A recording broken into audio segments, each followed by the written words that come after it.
और कमर झुक गई, लाठी लेकर चलने लग गई, लेकिन अपने गुरु के वचन को नहीं छोड़ा।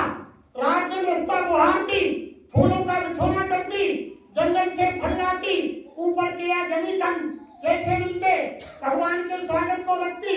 जब सूर्यास्त हो जाता उस समय इंतजार को छोड़कर क्या कहती कि आज मेरे भगवान को कोई जरूरी काम नहीं, आज मेरी कुटिया पर नहीं आए, लेकिन कल तो भगवान मेरी कुटिया पर जरूर आएंगे। लेकिन एक दिन ऐसा नहीं किया कि भगवान नहीं है और वो नहीं आएंगे, गुरु के वचन को कभी भी खंडित नहीं। लेकिन जब बुढ़ापा आ गया, कमर झुक गई, एक दिन भगवान राम कुटिया पर आकर के जब उनका वार्तालाप हुआ तब सभी ने पहचाना कि ये भगवान है। तब सभी ने कहा कि हे परमपिता परमेश्वर, तुम मुझे तुम्हारे साथ ले चलो, मैंने बड़ा दुख संसार में पाया है और मैं संसार से तंग आ गई, अब दया करके तुम्हारे धाम को मुझे ले चलो। तो वही बात भगवान राम ने कही सबरी से कि सबरी, मुझको आदेश नहीं कि सीधे तुमको मेरे परम धाम को ले चलो, तो महाराज क्या करूं? तो वह 9 भक्ति बताइए कि प्रथम भगत संतन कर, यही बात भगवान राम ने कही कि भक्त सबरी, तुम किसी संत के पास जाओ और उनसे रास्ता लो, उनकी भक्ति करो, तब मेरे परम धाम को। सबने यही किया। और 7वीं में तो यह कह दिया कि सप्तम में मुझे सब जग देखा और मोते अधिक संत कर देखा। भगवान राम ने कह दिया कि मुझसे अधिक संत है। तभी रामायण में गोसाई महाराज ने लिखा कि मोर वचन परे चाहे फीका और संत वचन पत्थर की लीक। महापुरुषों के वचन पत्थर की लीक होते। भगवान का वचन झूठा पड़ सकता है, लेकिन महापुरुषों की वाणी नहीं।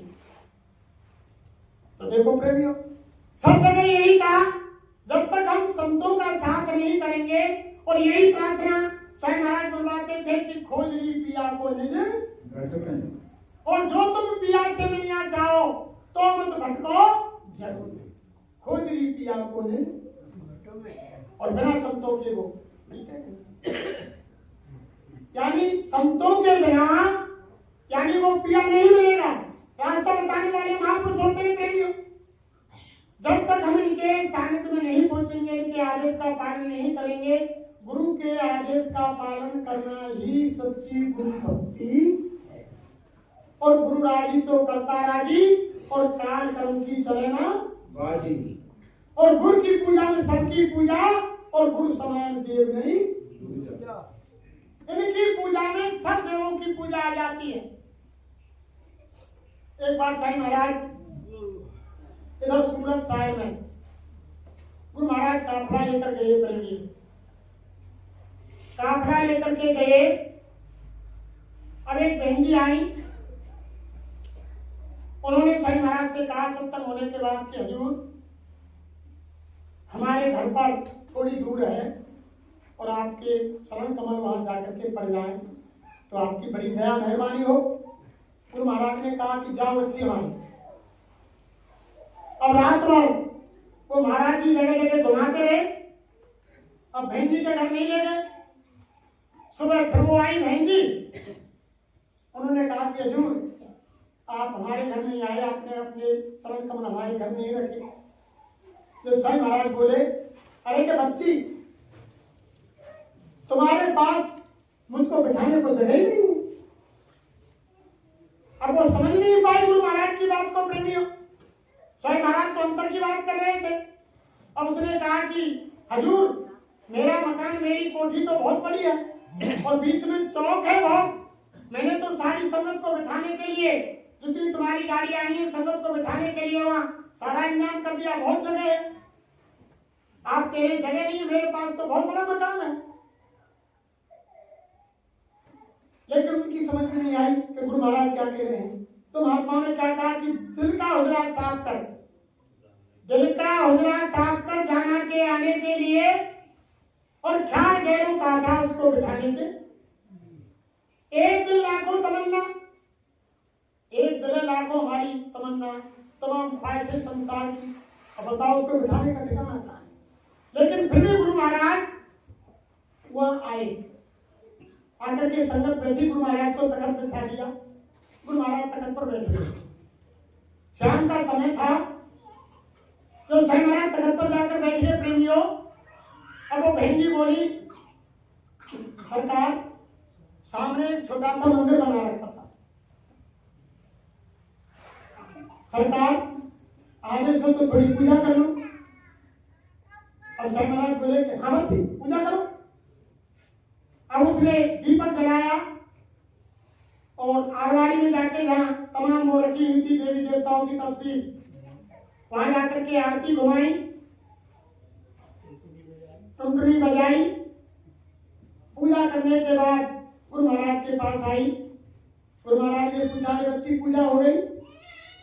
कहाँ साईं महाराज पूजा हो? अरे बच्ची ऐसा करो, आरती रख दो, अरे रुमाल लेकर आओ, रुमाल। साईं महाराज ने रुमाल मंगाया प्रेमियों। रुमाल मंगाने के बाद साईं महाराज तखत पर बैठे थे। उस बहनी ने आकर कहा, हजूर ये रुमाल है। अरे बच्ची इसको बिछा दो तखत पर। रुमाल बिछवा लिया। फिर कहा कि हजूर अब क्या करूं? कि जाओ तुम्हारे मंदिर में कितने देवी देवता हैं, सबको इकट्ठा करो और सबको लेकर आओ। अब मैंने जितने देवी देवताओं की तस्वीरें सब इकट्ठी और ला करके गुरु महाराज के पास आ गई कि अब क्या करूं सरकार? तो रुमाल में रख दो। रुमाल में रखवा लिया प्रेमियों। अब कहले अब क्या करूं गुरु महाराज? कि इनको बांध दो, गांठ लगा दो रुमाल में। गांठ लगा दी। हजूर अब क्या करूं? ला हमको दे दो। साईं महाराज ने सब देवी देवताओं की तस्वीरों को, सब देवताओं को अंटी में लगा दिया। अब गुरु महाराज कहने लगे, अरे बच्ची जिन तुम देवी देवताओं की पूजा करती हो वो सारे देवी देवता मेरी अंटी में 24 घंटे, यानी मेरे आदेश में 24 घंटे रहते हैं। जिन देवी देवताओं की तुम पूजा करती हो बच्ची, वो देवी देवता मेरे आदेश में 24 घंटे आजू बाजू। कौन समझ रहे हो तुम? ये शहंशाह के शहंशाह, भगवानों के भगवान, छोटी मोटी ताकत नहीं।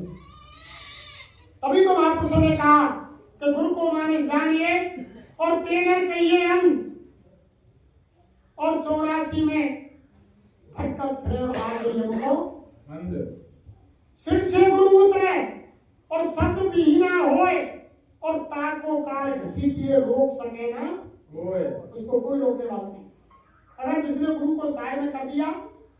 और ये साईं महाराज सत्संग में भी बता रहे थे एक बार, साईं महाराज मेरे बच्चा देखो, जब कोई महात्माओं का पकड़ा हुआ जीव कोई रास्ते से भटक जाता है और काल के रास्ते पर चला जाता है, तो महात्मा उसको कुछ समय के लिए काल भगवान को सौंप देते हैं और कह देते हैं, अरे इनको सुधार दो, ये रास्ते से भटक गए, और पीठ को मोड़ लेते हैं। क्यों? महात्मा किसी बच्चे की, किसी जीव की पिटाई नहीं देखना चाहते, वो दयालु होते हैं। जैसे माँ के किसी बच्चे को फोड़ा हो गया प्रेमियों, अस्पताल ले गई, डॉक्टर फोड़े का ऑपरेशन कर रहा है, तो माँ उसको देखेगी नहीं, उसका हृदय बड़ा दयालु होता है, वो पीठ मोड़ लेगी, बच्चा चिल्लाता रहेगा, डॉक्टर चीर फाड़ करके ऑपरेशन कर देगा, फोड़े की मवाद निकाल देगा, जब पट्टी बांध देगा तब माँ उसको गोदी से सीने से लगा करके जब पुचका देगा। ऐसे ही महात्मा कान को सौंप देते हैं, पीठ मोड़ लेते हैं और कह देते हैं कि जरा इनको सुधार दो, ये रास्ते से भटक गए। जब जीव की पिटाई हो जाती है और कहता है कि अब मैं रास्ता नहीं भूलूंगा, तब महात्मा उसको वापस छोड़ देते। ये महापुरुषों का काम। और देखो, ये तो हम आप सब जानते हैं, त्रेता के अंदर भगवान राम आए 12 कला से। जो भगवान राम ने लीलाएं की, उनके खेल को संसार वाले त्रेता के अंदर नहीं पहचान पाए। 12 कला से अवतार लेने वाले राम की लीला को संसार वालों ने नहीं जाना, और की क्या चलाए खुद लक्ष्मण नहीं पहचान पाए। जब वनवास हुआ, जिस समय कंदमूल फल लेने के लिए राम ने लक्ष्मण को भेज दिया, तब सीता से कहा कि सुनो सिए तुम सुबह सुशीला, हम कछु करण चहत न लीला, प्रियतम करो अग्नि में वासा और जब करूं निशाचर नासा, ये मर्म लक्ष्मण नहीं जाना और जो कछु चरित्र जो भगवान ने सीता से कह दिया कि देवी हम नरलीला करना चाहते हैं, हम मनुष्य लीला करना चाहते हैं, तुम हमारा साथ दो। माता सीता ने कहा कि बताओ प्राणनाथ क्या करूं, कि तुम अग्नि में प्रवेश कर जाओ। हम नकली सीता बनाकर तैयार करते हैं, असली अग्नि में प्रवेश कर दी। राम ने नकली बना दी, कंदमूल फल लेकर के लक्ष्मण आ गए, लेकिन नहीं पहचान पाए कि नकली सीता है या ये असली। सारा खेल हो गया, सीता चोरी चली गई, राम रावण का युद्ध हो लिया और युद्ध होने के बाद यानी विभीषण को रात दे करके, सब रामायण को जानते हैं सब प्रेमी, जब वापिस सीता माता को लेकर के विभीषण नील अंगद हनुमान सुग्रीव जामन सब रावण दल में लेकर के आए, उन्हीं राम भगवान ने फिर लक्ष्मण से कहा कि लक्ष्मण बनो धर्म के नेगी और अग्नि प्रकट करो तुम मेरी। कि भैया लक्ष्मण तुम धर्म का नेग ले लो, तुम्हारी भाभी सीता लंका में राक्षस रावण के यहाँ लंबे समय से रही है, इनकी अग्नि परीक्षा लो, इनका पतिव्रत धर्म, इनका सतुत सही सलामत है या रास्ते से भटक गई, अग्नि परीक्षा लो, अग्नि प्रकट करो। जब लक्ष्मण ने प्रेमी अग्नि प्रकट करी और वो नकली सीता जब अग्नि में प्रवेश किया, जब असली बाहर निकली, तब लक्ष्मण की समझ में आई कि ये तो नकली सीता थी, असली सीता तो अब अग्नि से बाहर निकली। अंत में मालूम पड़ी, तब लक्ष्मण जाकर के राम के कान में कह लगे धीरे से कि भैया राम, तेरे सब पब्लिक को झोरो करवा दियो, खुद मरो और हम मारे, जंगल जंगल रोए भटके, युद्ध कियो, खून बहाए, तेरे जादना तो क्यों ना बताई कि नकली सीता है? तेरे पहले को नहीं बताई कि नकली सीता है भैया? तो राम ने क्या कहा, अरे भैया लक्ष्मण, उस समय भी तुमको बता देता कि नकली सीता है तो तुम सबको बता देते और मेरा बना बनाया खेल सारा चौपट हो जाता। ये लीला नहीं रची जाती, ये रामायण नहीं बनती, तो खेल खेला जाता है। फिर 12 कला के राम के खेल को त्रेता में संसार वालों ने नहीं पहचाना। द्वापर में 16 कला से भगवान कृष्ण आए, उनकी लीला को द्वापर के लोगों ने नहीं पहचाना। जब 17 बार जरासंध का युद्ध हुआ प्रेमियों, 16 बार जब युद्ध हो लिया मथुरा में, 17वीं बार युद्ध की तैयारी हो रही थी, जब जरासंध सारे संसार के राक्षसों को घेर कर लाता और ला करके मथुरा में इकट्ठा करके ले आता, योगेश्वर कृष्ण सब राक्षसों को खत्म कर देते और जरासंध जब सामने आता तो मैदान को छोड़ करके भाग जाता। लोगों ने समझा कि ये कृष्ण कायर है, छोटे मोटे राक्षसों ने तो मार दे और जब जरासंध आवे तो भाग गया। लेकिन ये मतलब नहीं था, उनका मतलब था कि अगर जरासंध को मैं खत्म कर दूंगा तो दुनिया के राक्षसों को घेर समेट के कौन लाएगा? भाई यही तो लावे, वो जगह जगह जाना पड़ेगा, अभी अपने आप समेत लावे, न्याय के समय को सत्यानाश करवा जाए मथुरा। जब 17वीं बार युद्ध की तैयारी हुई प्रेमियों, मथुरा के, वृंदावन के, नंदगांव, गोकुल, बरसाना सब लोग आ गए और योगेश्वर कृष्ण से कहने लगे कि भैया कृष्ण देख, हम तेरी लड़ाई झगड़े के आती आए, हम तो परेशान हैं, खुद मरे तू और न मारे और खून की नदी बहावे, तू ना सुखते खुदरे ना हमने रंदे, भैया तू यहाँ से चलो यार तो हम तो सुख शांति से रहने लगता, भैया हमारी समझ में तेरी बात ना है। अब भगवान कृष्ण ने कही कि लोग मुझे नहीं पहचान पाए। 17वीं बार जरासंध सामने आया, युद्ध नहीं हुआ, पहले ही बंदाओं का हाथ पकड़ के प्रेमियों गुजरात में सौराष्ट्र के पहाड़ पर आकर योगेश्वर कृष्ण ऊपर चढ़ गए। कुछ प्रेमी नंदगांव, गोकुल, बरसाने, मथुरा के लोग संग आए, कुछ लोग ऊपर चढ़ गए, कुछ पहाड़ के नीचे रह गए। जरासंध ने पीछा किया, संसार के राक्षस बुला करके सौराष्ट्र के पहाड़ का घेरा दिया। गर्मी का महीना था, पहाड़ में आग लगा दी, पहाड़ धुआं करके जल गया। जरासंध ने समझा कि योगेश्वर कृष्ण और बलराम पहाड़ में जल करके दोनों खत्म हो गए, वाले समझी, और अपनी योग शक्ति से बलराम और योगेश्वर कृष्ण निकल करके पानी में द्वारका बसा दी। किसी को मालूम नहीं थी। जरासंध नीचे खड़े, मथुरा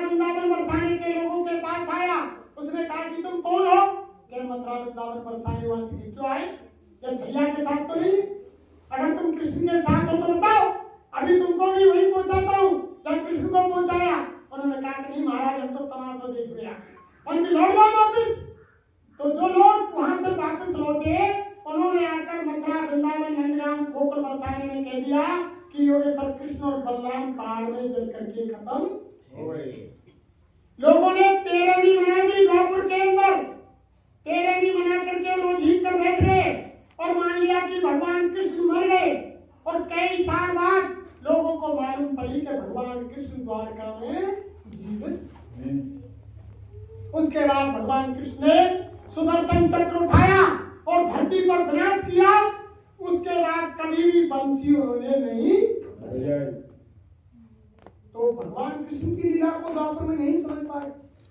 12 कला से रामायण की लीला को त्रेता में नहीं जाना, द्वापर में 16 कला से कृष्णायन की लीला को नहीं जाना। और धरती पर सन 64 कला से आते हैं प्रेमियों, और अनामी महाप्रभु यानी परम संत वो अनंत कलाओं से आते हैं। जो हमारे गुरु महाराज अनंत कलाओं से आए हुए हैं, उनकी लीला को कोई जान सकता है क्या? जान सकता है? जब 12 कला और 16 कला की लीला को लोगों ने नहीं पहचाना, तो अनंत कला वाले महापुरुष की लीला को कौन पहचान सकता है? पहचान सकता है? नहीं पहचान सकता। भूल भरों में भटकते। अरे प्रेमियों देखो, गुरु महाराज ने एक कहानी सुनाई। एक राजा के दरबार में एक नट आया। एक राजा के दरबार में नट आया। नट ने राजा से कहा कि महाराज, मैं तुम्हारे राज में, तुम्हारे दरबार में और एक खेल दिखाना चाहता हूँ। राजा ने कहा कि देख भैया नट, हमने 2 कला, 4 कला, 6 कला, 10 कला के बहुत खेल देखे हैं। अगर कोई अजूबा खेल दिखाए तो हम तुम्हारे खेल को देखने को तैयार। तो नट ने कहा कि महाराज, ऐसा खेल दिखाऊंगा जो आपने देखा ही नहीं होगा, और ऐसा खेल दिखाऊंगा जो तुम्हारी सारी प्रजा कहने लग जाए कहाँ नट ने खेल किया, तो मुझको तुम इनाम देना। और अगर खेल पसंद नहीं आए तो नट और नटनी दोनों को फांसी पर यानी चढ़ा दे। राजा ने कहा ठीक है, हम तुमको समय देते हैं। समय दे दिया राजा ने नट को प्रेमियों, और नट खेल करने के लिए 2-4-10 दिन बाद राजा के दरबार में आ गया। सारे शहर की जनता नट का खेल देखने के लिए तैयार हो गई प्रेमियों।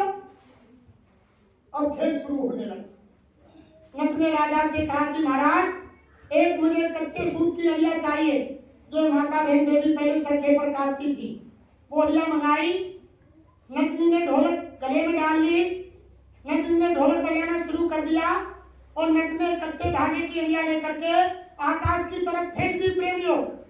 आकाश में ऊपर तक चली गई। जैसे ही वो कच्चा धागा ऊपर चला गया, उसकी यानी योग क्रिया से अब नट उस धागे को पकड़ के ऊपर को यानी चढ़ने को नट धागे को यानी पकड़ के ऊपर चल गया। आकाश में इतना ऊंचा चला गया प्रेमियों कि दिखाई देना बंद हो गया। नटनी ढोलक बजाने लगी। अब प्रेमियों क्या हुआ? आकाश में साईं महाराज कहानी सुना रहे हैं कि आकाश में ऐसी आवाज आने लगी ऊपर कि कई यक्ष किन्नर देवताओं से नट की लड़ाई हो गई। आवाज आने लगी ऊपर से। कुछ क्षण बाद ही क्या हुआ प्रेमियों? नट का एक हाथ करके जमीन पर गिर गया। और राजा कहने लगा, ए नटनी ढोलक बंद कर दे, तुम्हारे पति की एक भुजा करके जमीन पर आ गई। तुम्हें दया नहीं आ रही है कि तुम्हारे पति का हाथ कट गया और तुम ढोलक बजाती जा रही हो। नटनी ने कहा कि महाराज, तुम ढोलक बंद करवा रहे हो, अभी तो खेल शुरू हुआ ही नहीं है। अभी तो खेल भी शुरू नहीं हुआ और तुम ढोलक बंद करवा रहे हो। अरे महाराज, खेल देखो, खेल के ऊपर खेल देखो, आप खेल को देखते चलो, ये तो कोई बात नहीं भुजा करने की। फिर नटनी ने ढोलक बजा दी थी। कुछ देर बाद प्रेमियों दूसरी भुजा करके जमीन पर आ गई। फिर राजा खड़े हुए। राजा ने कहा, नटनी, तुमको जरा दया नहीं आ रही तुम्हारे पति के ऊपर? तुम्हारे पति की दूसरी भुजा भी करके जमीन पर आ गई कि महाराज ये खेल शुरू हो रहा है, अभी खेल शुरू हो रहा है, महाराज खेल देखो।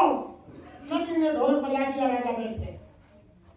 कुछ क्षण बाद क्या देखा प्रेमियों कि नट का एक पैर करके जमीन पर पैर गिरते ही राजा खड़े हो गए। नटनी ढोलक बंद नहीं होता, नट के दोनों हाथ कट गए, पैर कट गया और तुमको दया नहीं आ रही है, वो तुम्हारा पति है संसारी। महाराज खेल चल रहा है, खेल देखो, तमाशा देखो, अभी आप बैठ जाओ। राजा फिर कुछ देर बाद देखा कि दूसरा पैर भी करके जमीन पर पैर आकर गिरा। गिरते राजा ने फिर कहा, नटनी ढोलक बंद करो, दोनों पैर दोनों हाथ कट गए। नटनी ने कहा कि महाराज खेल चल रहा है, खेल देखो। जब आगे खेल बड़ा प्रेमी राजा बैठ गया, ढोलक तेजी से नटनी ने बजाई तो क्या हुआ, यानी धड़ से सिर कट करके जमीन पर सिर कट गया। राजा ने कहा, है नटनी, इस दुनिया में तुम्हारा पति नहीं रहा, धड़ से सर भी कट गए, ढोलक बंद कर दो। एक महाराज ये तो खेल हो रहा है, तुम खेल को अधूरा बंद करवा रहे, खेल देखो, खेल देखो, भी खेल हो रहा है। राजा बैठ गया। फिर थोड़ी देर बाद देखा कि धड़ भी जमीन पर, जैसे चारों हाथ पैर सर धड़ जमीन पर आ गया। नटनी ने ढोलक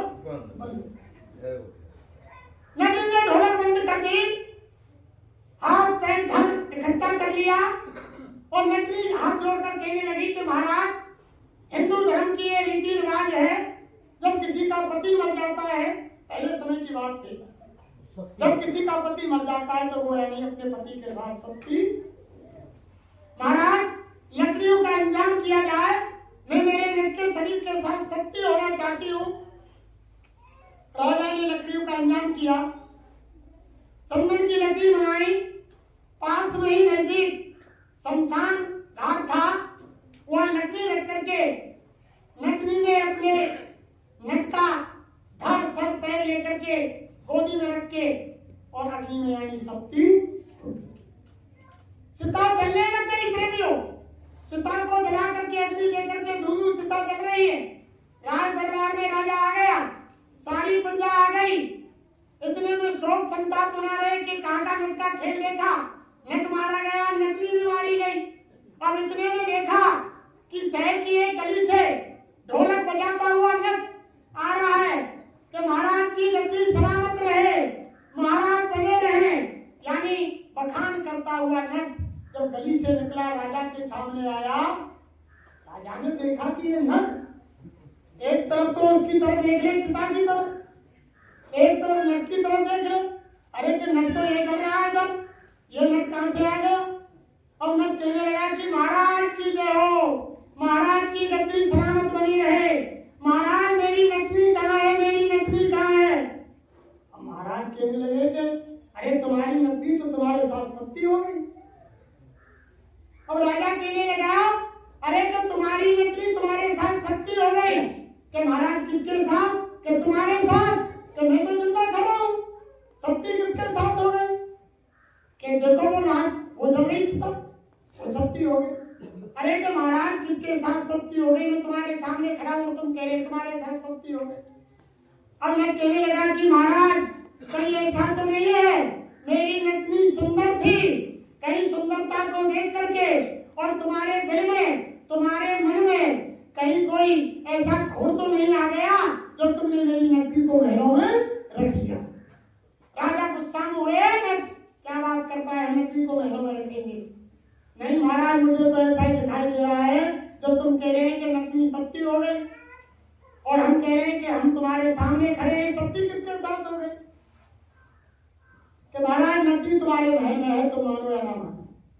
जब नटनी आवाज लगाई, प्रेमियों, नटनी का नाम श्यामा था, कि ओ श्यामा, फिर आवाज लगाई, ओ श्यामा।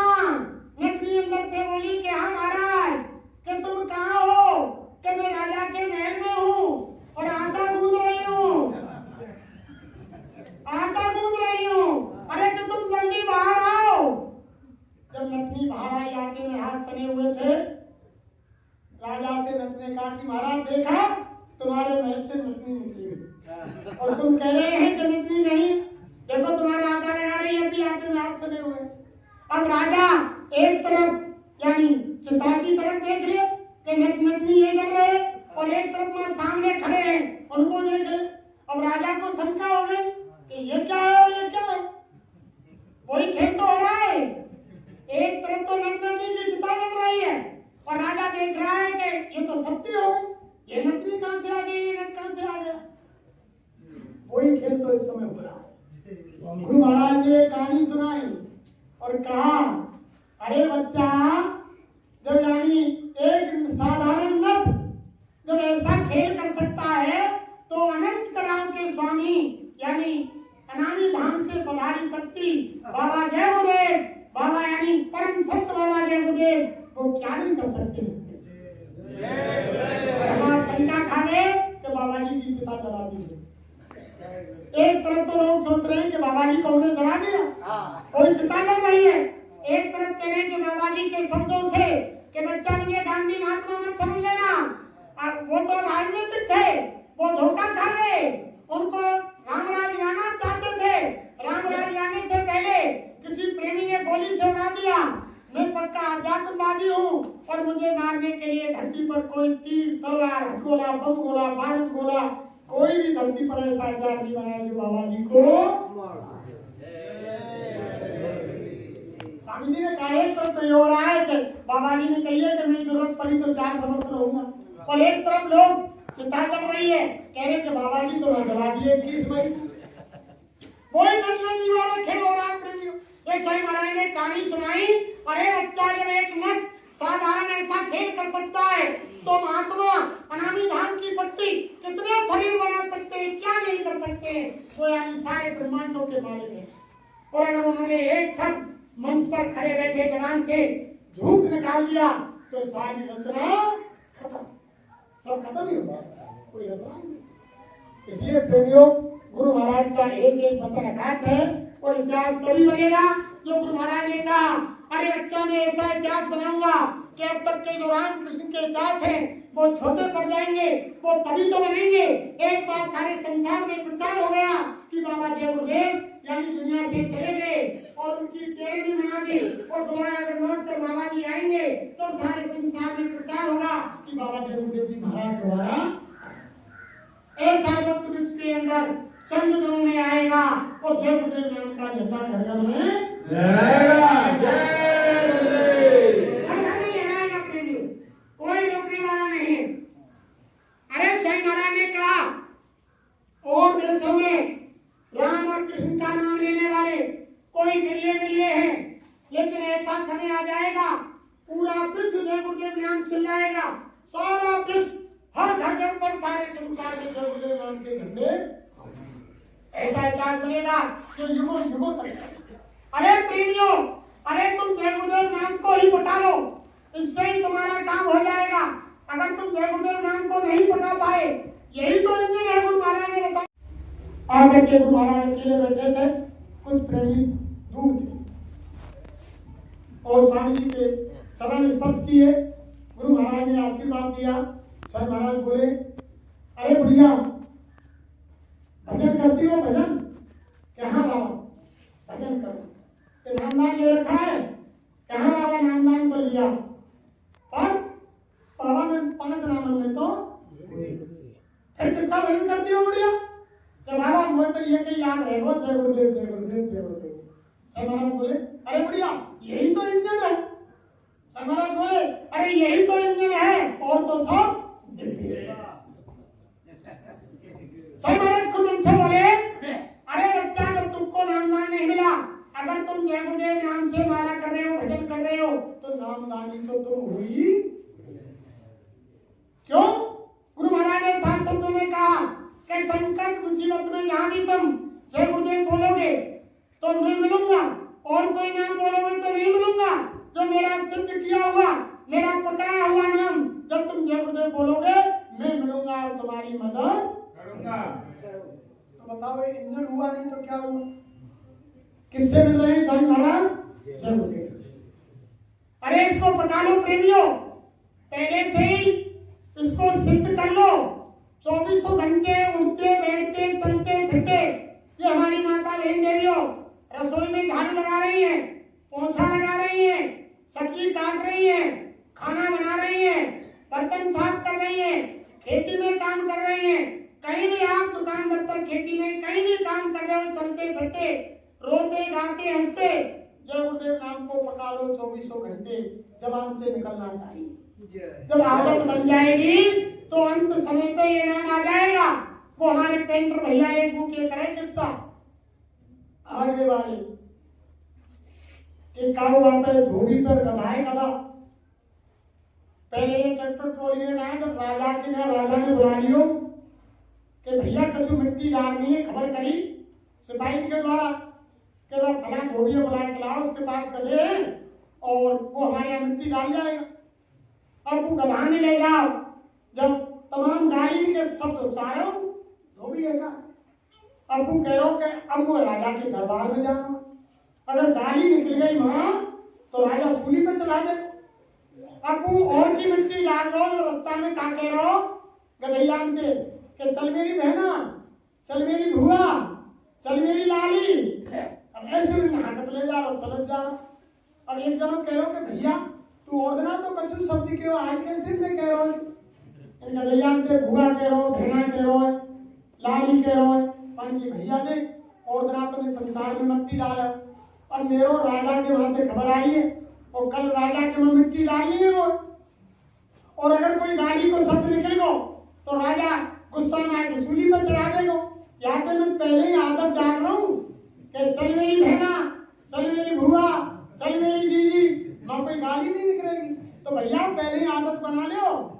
जब वहां से परमाणु नोटिस नहीं आवे, वहां से चालान नहीं कटे तुम्हारो, वहां पहले ही आदत बना लो जय गुरुदेव नाम की।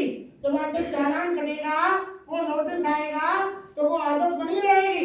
आदत बनी रहेगी तो वो यानी नाम काम करेगा। नाम काम करेगा तो गुरु महाराज आपकी समाज अभी से आदत बनाओ। जो हमारे चौधरी साहब ने कही ना कभी तो बहुत से लोग संसार की दवस में आके कोई रिश्तेदार को फोन आ रहा है और नहीं वो हदा में बड़ो है, वो राम राम करो तो तुम राम राम करने वाले।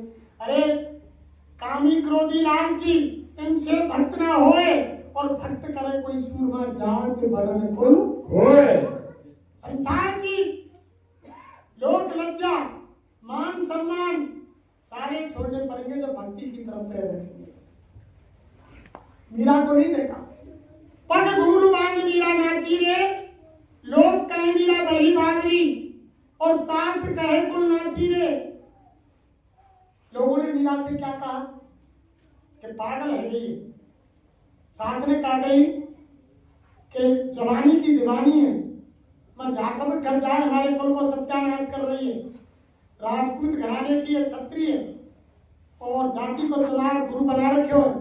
रात में उसके पास जाती है, हमारा खानदान मिट्टी में मिला दियो। संसार वालों ने जहर भेजा राणा ने के चलो इसकी हत्या तो नहीं कर सकते हम, लेकिन जहर को पी लेगी तो ये खत्म हो जाएगी। तो जहर का प्याला भेजा, आंख बंद करके मीरा पी गई। कुछ समय के लिए बेहोश हुई। उसी समय रविदास गुरु महाराज आ गए। मीरा के सर पर बेहोश डरी हुई थी, हाथ घुमाया, आंखें खोली कि बच्ची मीरा। मन की हाँ सतगुरु महाराज कि तुम बड़ी बेसब्र हो। और दिन तो तुम जब कोई भी चीज खाती तो मुझको पहले भोग लगाती, उसके बाद अर्पण करती। आज तुमने मुझको भोग क्यों नहीं लगाया? हे दाता दयालु, हे सतगुरु महाराज, मैंने इसलिए नहीं लगाया कि ये जहर है। इस जहर को मेरे मालिक मेरे सतगुरु को मैं कैसे पिला सकती हूँ? तब रविदास ने कहा कि बच्ची मीरा, क्या तुमने ये समझ लिया कि मैं तुमको जहर को पी लेने दूंगा? अरे बच्ची, तुमने मुझको नहीं संभाला, लेकिन मैं स्वयं आ गया और जहर के कटोरे को मैं स्वयं एक दो बूंद तुम्हारे अंदर नहीं, दुनिया को दिखाने के लिए, जिससे तुम थोड़ी देर के लिए दुनिया में बेहोश। ये हर जगह स्वयं महाराज ने प्रचार के समय भी कहा। हम जब प्रचारों को साइकिल लेकर निकलते थे तब गुरु महाराज ने कहा, अरे बच्चों निकल जाओ जय गुरुदेव बोल करके, तुम्हें कभी भी भूखा नहीं सोने दूंगा। और जहाँ रास्ते में कांटा आएगा, तुम्हारे पैर में कांटा लगने वाला होगा, तो कांटे के ऊपर मेरा हाथ होगा और मेरे हाथ के ऊपर तुम्हारा पैर, लेकिन कांटा नहीं। ये हर समय जिस दिन आप भाई बहनों को गुरु महाराज ने नामदान दिया, उसी समय से तुम्हारे अंदर ये यानी प्रवेश कर गए। ये 24 घंटे अंग संग रहते हैं और हम भाई बहनों को ये सोचना चाहिए 24 घंटे जो कुछ हम कह रहे हैं उसको गुरु महाराज सुन रहे हैं और जो कुछ हम कर रहे हैं उसको गुरु महाराज देख रहे हैं। ये 24 घंटे में याद रखना चाहिए। लेकिन हम संसार में फंस करके क्या कर रहे हैं कि हम करते वही हैं। गुरु महाराज कह रहे हैं और हम आप क्या कह रहे हैं कि हम करते वही जो हम चाहते हैं, लेकिन होता वही है जो मालिक चाहते हैं। और साईं महाराज फिर क्या कह रहे हैं, अरे बच्चा तू कर वही जो मैं चाहता हूं और फिर होगा वही जो तू चाहता है। पहले उनके आदेश का पालन करो। जब उनके कहे के अनुसार तुम चलोगे, जो तुम कुछ कहोगे वही फिर साईं महाराज आपकी बात को मानेंगे। लेकिन जब मानेंगे तो पहले उनके आदेश का पालन करेंगे। इसलिए करेंगे। देखो कभी भी संत महात्माओं ने किसी भी समय किसी जीव को धोखा नहीं दिया। जो वादा किया महापुरुषों ने पूरा किया। देश आजाद नहीं हुआ था उससे पहली बात है सन 47 वो इलाका पाकिस्तान में चला गया।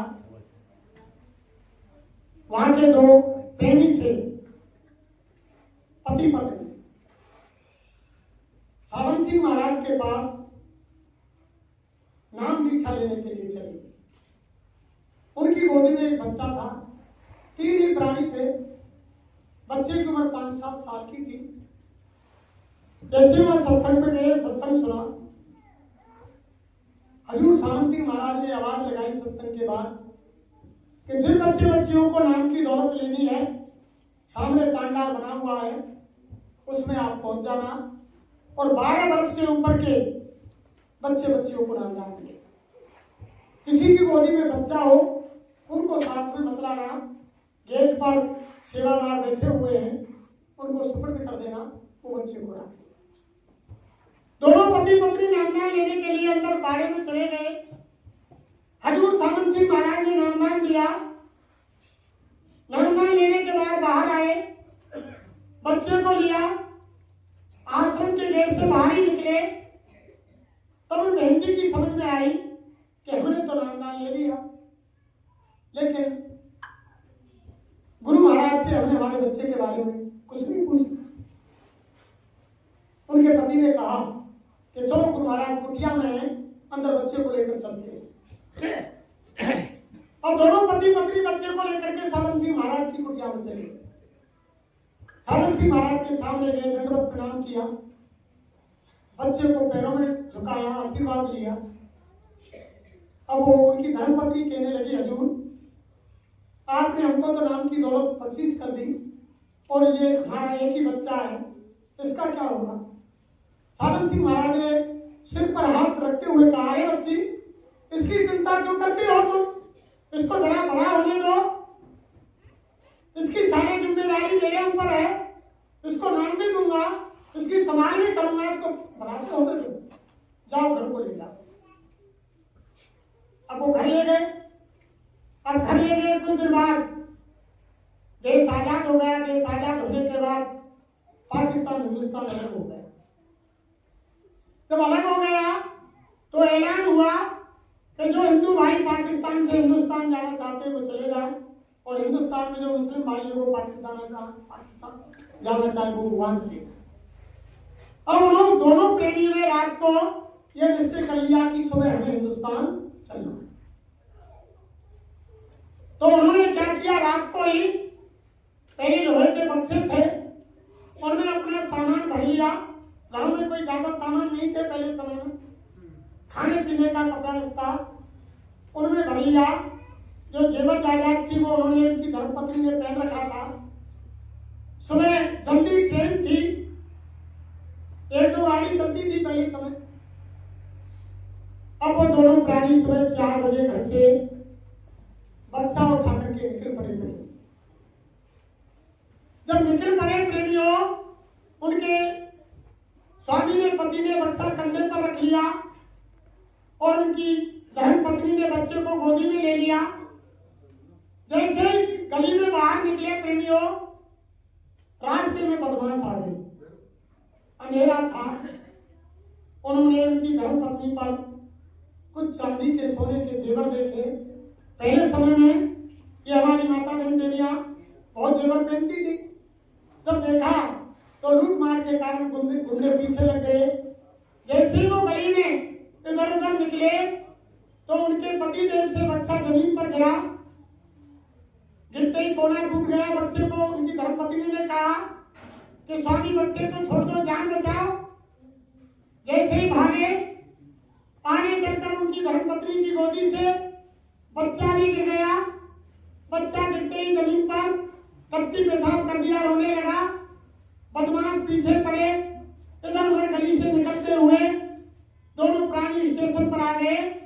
स्टेशन की दीवार फूटी हुई थी, एक कोने में जाकर के छुप गए। इतने में ट्रेन आ गई प्रेमियों। बदमाश दोनों वहां से लौट गए, नहीं मिले। ट्रेन में आकर के दोनों पति पत्नी बैठे।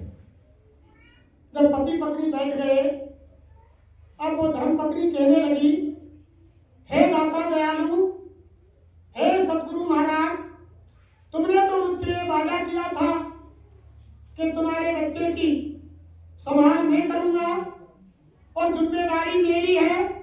इसे बड़ा होने दो, नामदान भी दूंगा, संभाल भी करूंगा। हे मालिक, हे दाता दयालु, आज मेरा बच्चा पास नहीं है, तुम किसकी संभाल करोगे? आगे भविष्य में संत मत को कौन मानेगा महाराज? अगर मेरा बच्चा मेरे पास नहीं होगा तो आज यानी संत मत के नाम पर धब्बा लग जाएगा। हे दाता दयालु, आप संत मत पर धब्बा लगा रहे हैं। जब ऐसी पुकार करी प्रेमियों की धर्मपत्नी ने, तो दाता दयालु हजूर सावन सिंह महाराज के एकदम जाकर कर दी। जब आवाज उनके कानों में गई, तुरंत दौड़े, भेष बदला, उसी गली में पहुंचे प्रेमियों। जब बक्सा पड़ा हुआ था, बक्से को जल्दी में उठाया कि अगर ट्रेन छूट गई और मेरे बच्चे अगर ट्रेन में निकल गए और बच्चा बक्सा नहीं पहुंचा तो आज संत मत में धब्बा। भविष्य में संत मत को कोई नहीं मानेगा, महापुरुषों की बातों पर कोई यकीन नहीं करेगा। जल्दी में बक्सा उठाया। जो बक्सा कोना जमीन पर गिरा था, वो कोना कंधे पर आ गया, टूटा। आगे बड़े बच्चे को उठाया, बच्चा चिल्लाने लगा, कट्टी पेशाब में सना हुआ था, रोने लगा कि मुझे मेरे दादा अम्मा के पास जाना है, तुम मुझे कहाँ ले जा रहे हो? कि बेटा मैं तुमको तुम्हारे दादा अम्मा के पास ले जा रहा हूँ। बच्चा रोने लगा, कट्टी पेशाब करने लगा। एक कंधे पर सावन सिंह महाराज ने बच्चे को बिठाया, एक कंधे पर प्रेमियों बच्चे को रखा। दौड़ दौड़ कर चलने लगे। बक्सा टूटा हुआ था, टूटे कोने से बंदा कट गया। एक तरफ खून की लहू की धारा बह रही है, दूसरी तरफ कट्टी पेशाब की धारा निकल रही है। हजूर सावन सिंह दौड़ करके स्टेशन पर आए। उसी डिब्बे के पास जाकर पहुंचे प्रेमियों, जहां दोनों पति पत्नी बैठे हुए। जाकर आवाज लगाई, अरे भैया, ये बक्सा किसका है? जब दोनों पति पत्नियों ने आवाज सुनी और खिड़की से देखा, दौड़ करके धर्मपत्नी उतरी और कहा कि भैया, ये बक्सा और ये बच्चा हमारा। बच्चे को गोदी में लिया, सीने से लगा दिया, पुचकारा, बक्से को अंदर रख लिया। गाड़ी में जाकर प्रेमियों बैठ गई। सावन सिंह महाराज खिड़की के सारे खड़े हो गए, देख रहे हैं। उनकी धर्मपत्नी ने जब देखा कि खिड़की की तरफ वो भाई खड़ा हुआ है, जो बच्चे को और बच्चे को लेकर आया है, अपने पति से कहा कि स्वामी, इन भाई साहब ने बड़ी मेहनत की है, जो हमारे बच्चे को लाए हैं। बक्सा खोलो और इनको चांदी के 2 सिक्के निकालो, इनको इनकी सेवा ले। जैसे 2 रुपया बक्सा खोल के निकाले, धर्मपत्नी ने हजूर सावन सिंह महाराज के सामने किया। सावन सिंह महाराज ने कहा, धर्मपत्नी ने सोचा कि ये मेहनत कम है। अपने पति से कहा कि महाराज 5 सिक्का निकालो, ये मेहनत कम है। उन्होंने बहुत बड़ा काम किया है। जब 5 सिक्के निकाल करके धर्मपत्नी ने हजूर सावन सिंह के सामने किया, सावन सिंह महाराज ने हाथ हिला दिया। तब धर्मपत्नी ने समझा कि अब भी मजदूरी। उन्होंने कहा कि सारी पोटली पैसों की निकालो और भाई साहब को पूरी पोटली निकाली। सावन के सामने उनकी धर्मपत्नी ने की, साधु सिंह महाराज ने हाथ हिला दिया और कहने लगे, अरे भैया अगर मुझे पैसों की जरूरत थी तो बक्सा तो मेरे पास था, मैं पहले निकाल लेता। अरे मैं तो दुनिया में महापुरुषों की बात को कायम रखने के लिए, संत महात्माओं की बात को कायम रखने के लिए, संत मत पर धक्का न लगने के कारण मैं इनको निकाला। इतने में कहकर के साधु सिंह महाराज अंतर्धान। तब बहन जी की समझ में बैठी कि वो केवल दाता दयालु गुरु महाराज थे और कोई हर समय ये मदद करते थे। ये कभी भी अपने वादे से नहीं चूकते हैं। हम चूक जाएंगे लेकिन ये कभी अपने वादे से। अरे तुम संसार वाले में, हमारे घर परिवार में कोई बच्चा बच्ची, कोई बुजुर्ग, कोई नौजवान चला जाता है, हम छाती कूट कूट कर रोते हैं। कोई हमारा धन संपत्ति, कोई जानवर का नुकसान हो जाता है, यानी कूट कूट कर रोते हैं। आज तक गुरु महाराज को इन चरमाकों से देखे, यानी 13 साल हो गए, किसी भाई बहन ने आज तक कोई आंसू निकाला? कोई रोया? कोई नहीं। अगर आज आंसू निकालते हैं के नाम पर तो ये कदापि सहन नहीं करते, अंतर मार करके दर्शन देते। हमारे घर में हमारे बच्चों की जो 2 बहू हैं वो नामदानी नहीं, और पूरा परिवार, हमारे 2 बच्चे, हमारी घरवाली, हम सब नामदानी हैं। लेकिन हर महीना 17 तारीख को आश्रम बना हुआ है, सत्संग होता है, और 17 फरवरी को साल का बड़ा कार्यक्रम होता है। बड़ी बहू को जय गुरुदेव नाम से भजन करती है।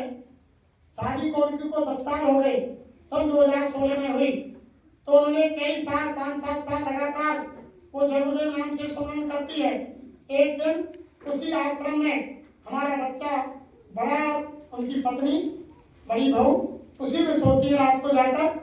तो एक दिन भजन करके 4 बजे और वो अर्ध निद्रा में लेटी।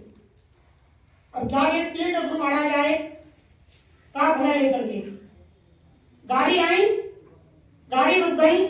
आश्रम के बाद सब प्रेमी उतर करके आए, आश्रम भर गया। आश्रम भरने के बाद गुरु महाराज फटफट सीढ़ी पर चढ़े, कमरा में अंदर गए और जाकर के बहू के सर पर हाथ रखा, कह रहे बच्ची तुम भजन करना चाहती हो, नाम ले लो। जब उन्होंने देखा कि तो बाबा आए, अब बाबा आगे 3 नाम गुरु महाराज ने दिए। जब 3 नाम गुरु महाराज ने सुनाए तो वो बहू बोली कि बाबा ये मेरी समझ में ना आ रहे, ये आपने क्या नाम दिए? अरे बच्ची बैठ, 5 नाम देता हूँ।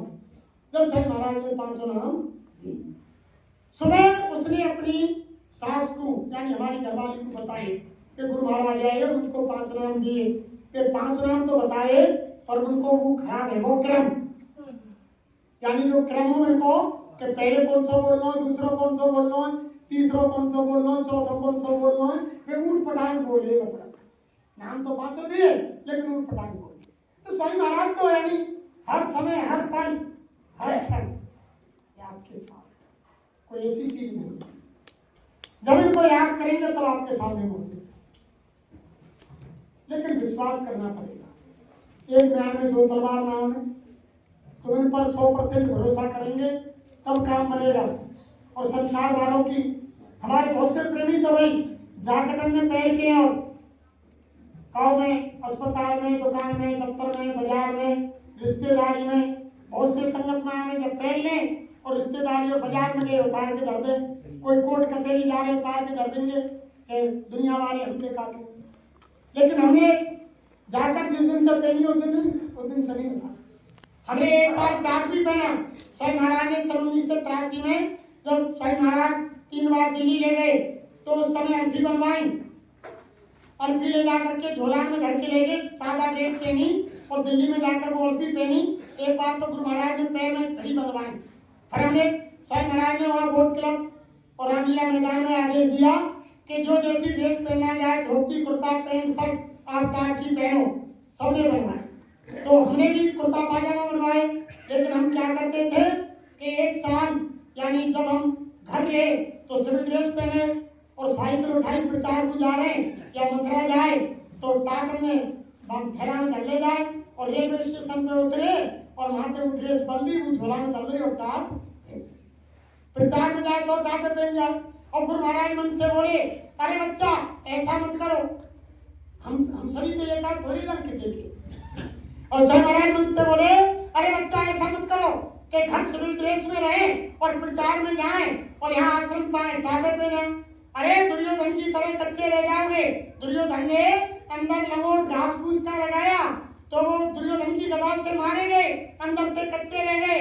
अगर तुमको टाट पहनना है तो 24 घंटे अंदर बाहर टाट पहनो और अगर नहीं पहनते हो तो रख दो। जितना प्यार मुझे इन टाट वालों से है उतना ही प्यार मुझे आपसे। जय गुरुदेव। बहुत लोगों ने पहने, भाई मानसी लोग हमारे संग, हमारे गांव के 2-4 हो रहे, बहुत लोगों ने पहने। आप दिल्ली गए लेकिन बहुत लोगों ने टाट पहना था, लेकिन 1 साल पहना हमने त्राची में। फिर बाद में हमने गुरु महाराज ने मना कर दिया, हमसे बता कि पहनते हो तो 24 घंटे पहनो, वरना उतार के रख दो, कोई जबरदस्ती नहीं। लेकिन अंदर बाहर लंगोट बनियान वगैरह सारी चीज टाट की साईं महाराज का। और बहुत से हमारे प्रेमी टाट वाले स्वापी डालने कंधा पे ये भी आदेश नहीं, जर्सी पहनने भीतर ये भी आदेश नहीं, बनियान पहनने सादा ये भी आदेश नहीं, ये आदेश नहीं है। साईं महाराज का आदेश है प्योर टाट, अंदर बाहर सब जगह टाट। 16 दूनी 8 मतलब मेरे आदेश से पहनाया है और जब मैं आदेश दूंगा तभी ये टाट उतारा जाएगा। और अगर बिना आदेश के कोई टाट को उतार दे तो उसका विश्वास मत करना। जय तो उस समय तो दिल्ली में बहुत लोगों ने टाट पहने। हमारे खटोकी के कोई माए कोई 5-6 जने, ये मान सिंह जी और हमारे जिले के बहुत लोग हैं, बहुत लोग थे हमारे जिले में दिल्ली में। लेकिन इसलिए समय 4:30। देखो प्रेमियों, समय बिल्कुल कगार पर है, 5 मिनट और लूंगा। विशेष समय खराब है, धरती पर विनाश होगा और भारी विनाश होगा। तो गुरु महाराज कह रहे हैं कहीं जय गुरुदेव पुकार जमाना बदलेगा, प्रजा बहुत मरेगी जग में और लाशें पड़ी सड़ेगी घर घर में, उठाने वाले मिलेंगे ना यार, जमाना बदलेगा, बहुत भारी विनाश होगा धरती पर। और ऐसा होगा जो लोगों के दिल दिमाग में नहीं है। अभी तो हमारे सत्संगी प्रेमी भी भटक रहे हैं, बहुत से तो लुके के बाबा एक लंबो समय है वो का भैरव परिवर्तना भैरव और इतना समय खिंच गया। स्वयं महाराज ने कहा कि बच्चा परिवर्तन धरती पर ऐसा होगा जो लोगों के दिल दिमाग में नहीं है। रात को सोएंगे जब कुछ और जगेंगे जब कुछ, ऐसा परिवर्तन होगा। लेकिन क्यों? अरे गुरु महाराज जानते हैं कि मनुष्य शरीर दोबारा नहीं मिलेगा। स्वयं महाराज ये काम तो 87 में होना था, 80 में भक्ति होनी थी, लेकिन गुरु महाराज ने मुझसे कहा मथुरा में ही, अरे बच्चा जब मैं आंख बंद करके देखता हूँ तो मुझे दिखाई दे रहा है कि खून की नदी बह रही है और उसमें मेरा लगाया हुआ बगीचा का ही सर्वनाश हो रहा है। यानी हमारे प्रेमी ही मारे यही ना सके। तो उससे पहले विनाश से पहले गुरु महाराज ने यानी 15 फरवरी से 25 फरवरी सन 1979 में काशी विश्वनाथ बंगोरे की नगरी में शंकर भगवान को खुश कर लिया और खुश करके वहां बुला लिया। जो दीवारों पर गुरु महाराज ने लिखवाया कि सनपसी कार्बन करा रहा है, सनपसी में बहुत बड़ी जनानी होनी थी। उससे पहले शंकर भगवान को खुश किया, तब काशी में खुश होकर आ गए यज्ञशाला में। तब भोले बाबा ने गुरु महाराज से कहा, अरे बताओ बाबा ने गुरुदेव जी महाराज अब मुझे संहार कौन दिशा से करना है? तब गुरु महाराज बोले, अरे भोले बाबा ठहरो, मैंने तुमको संहार करने के लिए खुश नहीं किया। तो क्यों बुलाया बाबा? कि मैंने इसलिए बुलाया कि तुम सनपसी में भक्ति करने जा रहे थे, उससे पहले मैंने तुमको खुश कर लिया और अब तुमको अभी संहार नहीं करना है, अभी मुझे और समझाना है और उसके बाद जब मैं तुमको आदेश दूं तब तुम्हें संहार की तैयारी करनी। तब शंकर भोले बाबा ने कहा कि बाबा अब मैं वापस तो कैलाश जाऊंगा नहीं, अब तो मैं कैलाश छोड़कर आ गया, अब मैं तुम्हारे अपने भक्तों के साथ पूरे विश्व भ्रमण के लिए जा रहा हूँ और पूरे संसार में ये देखूंगा कि कौन क्या कर रहा है। तो शंकर भगवान सारे विश्व का भ्रमण कर रहे हैं। समय आने पर जब गुरु महाराज आदेश देंगे तब वो काम होगा प्रेमियों। तभी तो गुरु महाराज ने मन से कहा, अरे बच्चे बच्चियों, कोई भविष्यवाणी मत करना। सारी भविष्यवाणी सब ऋषि मुनि महात्मा संत भविष्यवक्ताओं की भविष्यवाणी फेल कर दी गई है और समय को आगे बढ़ा दिया है। तो महाराज ने समय आगे बढ़ा दिया। बहुत से लोगों ने भविष्यवाणी करी कि 2000 में शुभ समय आ जाएगा, लेकिन सबको गुरु महाराज ने काट दिया और लगे हुए हैं समझाने में कि अब भी समझ जा बचाव हो जाएगा। जैसे भगवान कृष्ण ने 3 बार जाकर के पांडवों को समझाया और कौरवों को, और कौरवों ने अंत में ये कह दिया कि बांध लो, यानी भगवान कृष्ण ये हिम्मत लेकर आता है पांडवों की। तो भगवान कृष्ण ने कहा कि ये लोग मुझे नहीं पहचान पाए, मैं तो इनकी भले की कह रहा था। महाभारत होगा, ना जमीन को कौरव भोगेंगे ना पांडव भोगेंगे, सब नाश हो जाएगा। तो भगवान कहने लगे कि जब नाश मनुष्य पर छाता है पहले विवेक मर जाता है, विनाश काले विपरीत। तो भगवान ने कहा कि अब कोई नहीं बता सकता महाभारत। तो वही समझाने का काम महाराज का चल रहा है। इसकी भी तारीख निश्चित है प्रेमियों। शाकाहार प्रचार की ऐसी नहीं कि 12 महीना ऐसे ही चलता रहे। जब इसकी तारीख खत्म हो जाएगी, वो तारीख इनको मालूम है गुरु महाराज को, वो तारीख निश्चय है। जब तक अगर शाकाहारी हो गए तो उनका बचाव हो जाएगा, और तारीख निकल जाने के बाद आप कितनी भी विनती प्रार्थना करना, जब न्याय के तख्त पर जज बैठ जाएगा तुम्हारी फाइल लेकर के फैसला सुनाएगा, उस समय माफी नहीं। तो माफी का समय अभी है। इसलिए सब भाई बहन जोर शोर से प्रचार करें और भजन ध्यान में धागा नहीं करें। कोई भी समय आनी, जैसे हम भोजन दिन में 2 बार करते हैं, तो 2 बार भोजन की अधिकारी जरूरी है जब हम 2 बार भजन ध्यान सुमरण। अगर एक टाइम हम भजन ध्यान सुमरण करें तो भोजन हो 1 टाइम करो, और 2 टाइम अगर भोजन करें तो भजन ध्यान सुमरण 2 टाइम करो। ये गुरु महाराज अगर इन्हीं शब्दों के साथ वाणी को ध्यान देते हैं। अगर हमसे कहने सुनने में कोई अपशब्द निकला हो और किसी भाई बहन के हृदय में ठेस पहुंची हो तो आपके आंगन के बच्चे हैं परस्पर के माफ करेंगे। जय गुरुदेव।